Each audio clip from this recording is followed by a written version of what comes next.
Hey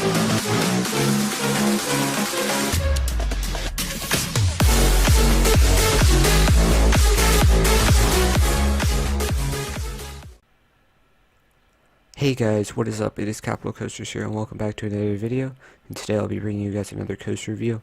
And today I'll be reviewing Goliath at Six Flags Over Georgia, the B&M Hypercoaster at the park. And this is a really fun ride.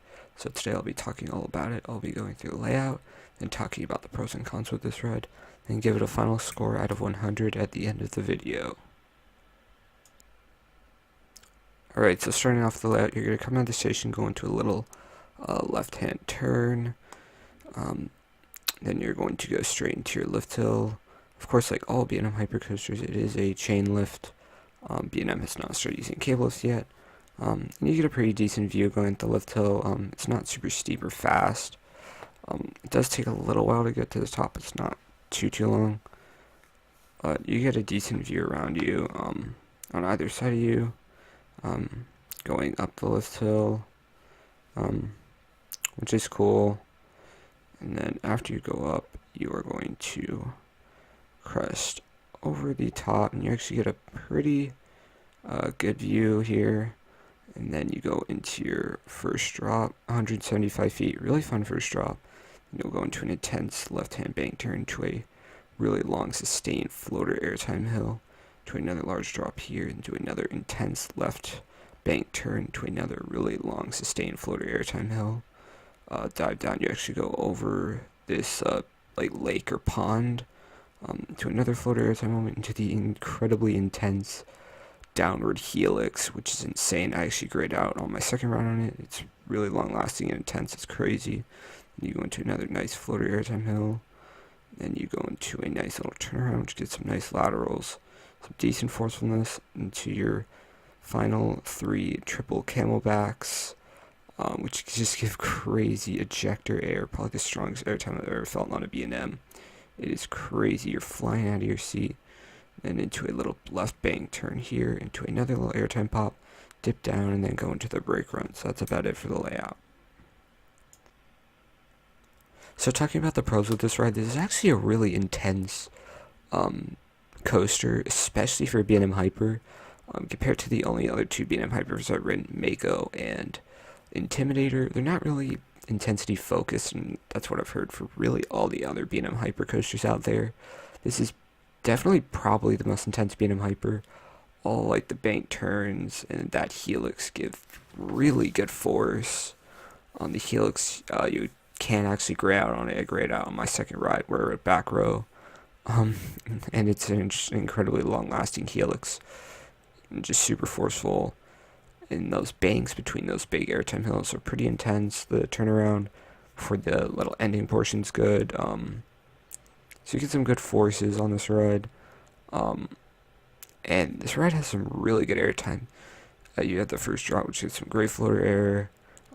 Good floater air all in the first half, especially those first 2 hills are just really long sustained floater. Possibly the longest sustained floater I've ever experienced on a coaster. However, the Intimidator does have some really good floater airtime moments that are pretty long sustained, but probably not as much as this. And Millennium Force, his first airtime hill, is some really good sustained floater, but this is probably the best and longest sustained floater I've ever felt. It's not super strong, but it's actually pretty strong. You're definitely out of your seat. Good floater, and you're out of your seat for a long time. The other floater moments aren't that long sustained, but they're really good. And those last 3 hills give ejector level almost at the level of like Twisted Timbers or El Toro. That level of airtime, I'm not even joking. I don't know about as strong as something like El Toro, but like at the level where I like Twisted Timbers, or even like almost at the level of like some of the Mavericks hills, it's pretty strong airtime.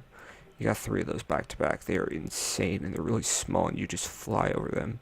Fly out of your seat. The last little pop into the brake ring gives some great airtime too. And that last little bank turn is really fun. I really like the first drop. This ride also doesn't really have any trims other than at the bottom of the helix. None of the airtime hills have trims on them, but you do slow down at the bottom of the helix A lot of people say you don't even notice the trims. I did kind of notice the trims. I did feel a little bit of slowdown hitting those trims, but it's not the end of the world because the rest of the ride's still really good. And this ride also has no mid-course brake run, so the pacing is definitely really good. I think it's better without it. Um, Definitely, I'd say one of the more intense B&Ms I've experienced out there with rides like Kumba, Montu, Raptor, Afterburn, of course the Batman clone. Um, I've only ridden one, which is a Batman over Georgia, but up there with that, um, I'd say it's honestly more intense than Fury. Yeah, argue if you want to, but I think it's more intense. But it is just a really, really good ride with some great airtime, strong airtime moments, some great floater airtime moments, ejector, intense bank turns.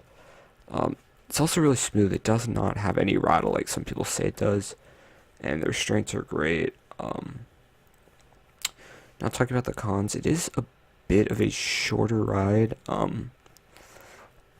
I think also has to do with the fact that it has no mid-course brake run, but it also just feels like it doesn't have as many elements. Um, it's like some of the other B&M hypers like Mako. It feels about the same as Intimidator in terms of length, but I say like rides like Diamondback, Shambhala, Behemoth look to have a lot more elements, and even Nitro, but like Mako definitely felt like it had more. Um, it just didn't feel as complete as the other hypers, but it's more intense. It packs a lot more in. It's better pacing, better layout, better airtime. It's just got a lot of better qualities. And I also do really like the location of this ride. How it goes over the road and it goes over that big body of water. It's really cool.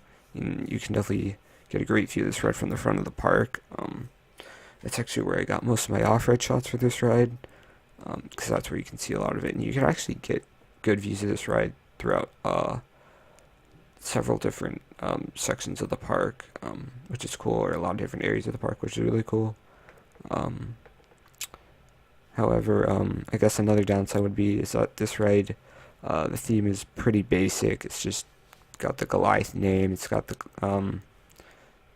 on the station. It just has like Goliath in big letters. There's no real theming to this ride at all.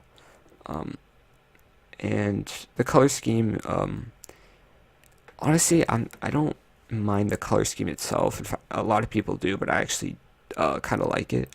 But it's definitely really faded. Like the orange is definitely starting to fade quite a bit. So I definitely think they need to repaint it. I don't know if they're gonna like give it more theming. They probably won't, but whatever. But they definitely could repaint it because the paint right now doesn't look that great. But it's still a really fun ride. Definitely the best B&M hyper I've ever been on. I honestly think this is probably the best B&M hyper out there. Yeah, I think Shambhala looks really good, but I think Goliath looks to just have better airtime and looks more intense. I do like that it has no mid-course brake run. But definitely a really good ride. Definitely the second best over Georgia. I definitely think that's like by far the best B&M hyper in the Six Flags chain. I don't really think that's even a debate. The other ones are kind of eh. Definitely just the best B&M hyper I've ridden. It's a really great ride. So that's going to be about it for my review of Goliath at Six Flags over Georgia. Make sure to like, comment, subscribe, and I'll see you guys.